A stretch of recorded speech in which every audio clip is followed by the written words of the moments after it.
Assalamualaikum warahmatullahi wabarakatuh. Kembali bersama saya Andi Supri dalam mata kuliah Gambar Teknik 1, jurusan Teknik Sipil Politeknik Negeri Padang. Sebagaimana saya jelaskan minggu lalu bahwa kita telah membuat dan mempelajari serta membuat daripada kop gambar sebagai identitas daripada gambar teknik kita. Pada hari ini saya akan memberikan penjelasan mengenai bagaimana kita mengenal dan membuat simbol daripada gambar teknik yang akan digunakan untuk material bahan bangunan, kemudian infrastruktur lainnya. Simbol merupakan bahasa untuk menjelaskan spesifikasi daripada suatu gambar, baik itu spesifikasi dari material yang digunakan, spesifikasi dari kondisi tanah yang sedang digunakan, ataupun menjelaskan bagian-bagian mana yang dirasa perlu untuk diberikan informasi lebih lanjut. Baiklah, pada kesempatan kali ini saya akan memberikan seperti apa penjelasan dari sebuah tugas yang akan kalian laksanakan dalam bentuk tugas terstruktur. Pada minggu lalu kita telah membuat yang namanya kop gambar, maka kalian untuk mengawali sebuah pekerjaan, maka terlebih dahulu kalian bikinlah kop gambar ini sesuai dengan standar atau ketentuan yang telah kita pelajari pada minggu lalu. Nah, setelah itu kalian akan membuat yang namanya kotak ya sebagai tempat di mana simbol akan dibikin atau akan digambar, di mana kotak yang akan kalian buat adalah berukuran sekitar 3 cm dikali 2 cm ya. Posisi kotak ini berada 1 cm di garis pinggir arah vertikal, kemudian 1 cm dari garis pinggir atau garis bidang gambar arah horizontal. Kemudian jarak antara kotak ya pada satu antar kolom itu berjarak 1,3 ya, 1,3. Kemudian jarak kotak antar baris itu berjarak 1,5 cm. Kemudian tulisan yang akan kalian bikin di sini adalah tulisan balok ya, semuanya menggunakan huruf balok dengan tinggi setinggi 0,5 cm atau sekitar 50 mm. Nah, penggunaan garis untuk kotak ini ya, untuk kotak daripada simbol ini untuk sebuah kotak ini ya, untuk sebuah kotak itu kalian menggunakan garis tebal. Di sini menggunakan garis tebal ya. Kemudian arsiran daripada simbol yang akan kalian gunakan ini menggunakan garis halus ya. Ini garis halus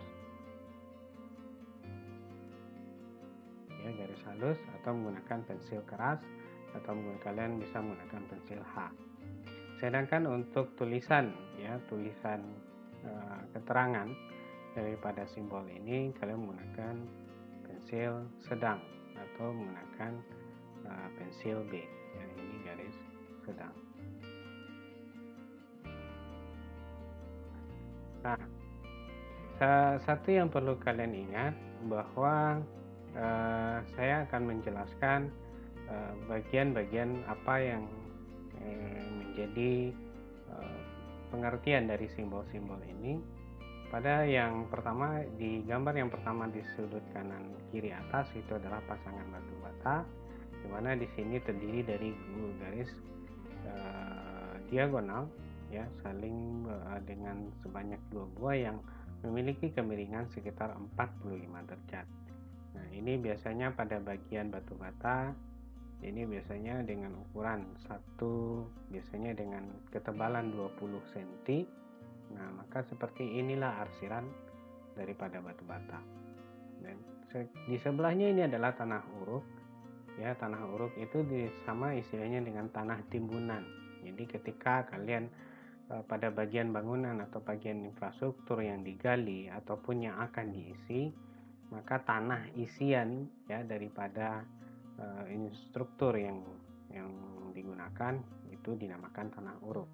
Maka simbolnya adalah menggunakan garis sebanyak 4 buah yang saling berdekatan, kemudian dijarakkan satu lagi. Nah, maka inilah simbolnya. Kemudian di sebelah ini adalah paving block. Nah, ini kadang paving block ini, kalau paving block saya gambarkan di sini adalah menggunakan paving block segi 4, tapi ada juga menggunakan paving block dengan segi 6, itu terserah, itu bisa digunakan juga. Nah, ini adalah susunan paving block secara persegi. Kemudian di sebelahnya lagi adalah beton. Ini adalah gabungan dari, kalau diperbesar, ini adalah gabungan dari segitiga ya, segitiga ya, kemudian dikasih titik-titik ya, titik-titik. Kemudian untuk pasir uruk, ini adalah pasir timbunan ya. Jadi kata uruk ini adalah kata timbunan, ini adalah kumpulan titik-titik yang absurd. Nah, kemudian simbol yang di bawahnya lagi yaitu truss ram. Truss ram ini adalah sama dengan simbol pasang batu bata tapi saling berhimpitan. Ini maksudnya simbol truss ram itu adalah memiliki campuran semen yang lebih banyak ya. Kenapa begitu? Biasanya truss ram digunakan untuk spesi ya, ataupun campuran batu bata yang lebih kental ya, gunanya untuk menghindari terjadinya rembesan air yang terletak pada 1 meter dari muka tanah ya. Kemudian ini adalah spesi ya, spesi biasanya ketika kalian akan memasang keramik atau granit itu biasanya dilapisi dengan spesi untuk melekatkannya ke dinding, maka seperti ini simbolnya. Nah, ini adalah batu kali ya, tumpukan batu-batu besar. Kemudian ini rawa ya. Kalau rawa ini gambarnya itu seperti ini. Kalau diperbesar itu seperti garis, kemudian seperti ini, kemudian ini ya, itu rawa. Nah, ini tanah asli. Tanah asli adalah seperti gulungan tikar ya, gulungan tikar yang berjalin. Kemudian ini adalah beton tumbuk, ini adalah gravel ya, gravel. Kemudian di sini ada titik-titik ya, titik-titik. Ini menandakan adalah adanya campuran semen untuk beton tumbuk ya, untuk beton tumbuk. Nah, kemudian ini adalah bagian atap, ini lantai keramik ya. Pada dasarnya lantai keramik itu segi 4. Nah, kemudian di sini ada tulangan. Nah, ini sebenarnya tidak selalu seperti ini. Ini tergantung sebagaimana tulangan itu dibutuhkan. Kadang ada sesuai dengan jumlah tulangannya. Nah, tulangan yang 3 ini, yang ini 1, 2, 3, ini adalah tulangan utama. Kemudian yang mengekang ini itu adalah namanya sengkang ya. Jadi ini cukup sebagai pengetahuan dulu. Biasanya ini akan ada berbagai macam tipe tulangan. Kemudian di sini ada namanya tinggi muka air. Tinggi muka air itu ini menandakan berapa ketinggian muka air, biasanya untuk jembatan atau biasanya untuk water tank. Nah, itu biasanya akan dikasih MTA, biasanya ini simbolnya seperti kapal. Kemudian di sini ada seperti bayang-bayang ya. Nah, selanjutnya di bagian bawahnya lagi itu garis kontur. Ini menjelaskan bahwa nanti ketika kalian belajar ilmu ukur tanah itu kalian akan belajar bagaimana membuat garis kontur. Nah, garis kontur adalah garis yang menunjukkan elevasi dari sebuah biasanya ini sebuah daratan, biasanya ini ditambahkan dengan angka elevasinya ya, apakah per 25 atau per 50 atau per 1 meter. Nah, ini biasanya disebut dengan garis kontur. Nah, ini sawah dan kebun, ini biasanya bentuknya seperti ini ya, mirip dengan swampi tapi lebih rapat ya. Nah, kaca ini biasanya secara diagonal 3 garis diagonal. Kemudian baja ini garis diagonal rapat ya, diagonal sebesar 45 derajat. Nah, ini adalah potongan kayu ya, jika kayu dipotong Maka ini melambangkan, lambangnya itu seperti ini, seperti ada lapisan-lapisan kambium ya, seperti lapisan kambium sebuah kayu seperti ini.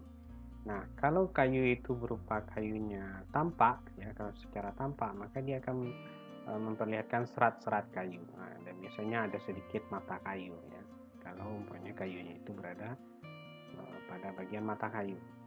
Nah, ini adalah aspal, cukup garis horizontal yang rapat. Nah, di sini ada ruang terbuka atau void. Jadi ketika kalian membuat sebuah struktur, apakah pada denah lantai 2 dan itu ada ruangan yang bolong antara koneksi antara lantai 1 lantai 2. Nah, ini biasanya dinamakan void. Nah, kemudian ini arah panah, ya ini menyatakan aliran air. Nah, sama seperti yang di sebelah, ini menyatakan aliran air, bahwa di sini dinyatakan bahwa ini adalah saluran pembuangan dan arahnya ke sana. Ya, kalau dia kebalik berarti airnya berarti keluar dari titik ini ya. Nah, ini istilahnya airnya menuju ke lubang yang dituju. Nah, seperti itulah penjelasan saya mengenai simbol. Jika ada simbol-simbol lain yang akan diperlukan dalam gambar teknik 1, silakan kalian cari melalui internet ataupun melalui buku-buku yang ada di pustaka. Nah, itu sangat banyak sekali, namun secara umum simbol-simbol ini yang biasa digunakan dalam gambar teknik 1. Demikianlah penjelasan saya mengenai tugas terstruktur 4 terkait dengan materi simbol. Jika ada pertanyaan, silakan diajukan melalui grup WhatsApp atau melalui komen di YouTube. Semoga bermanfaat. Saya akhiri. Wassalamualaikum warahmatullahi wabarakatuh.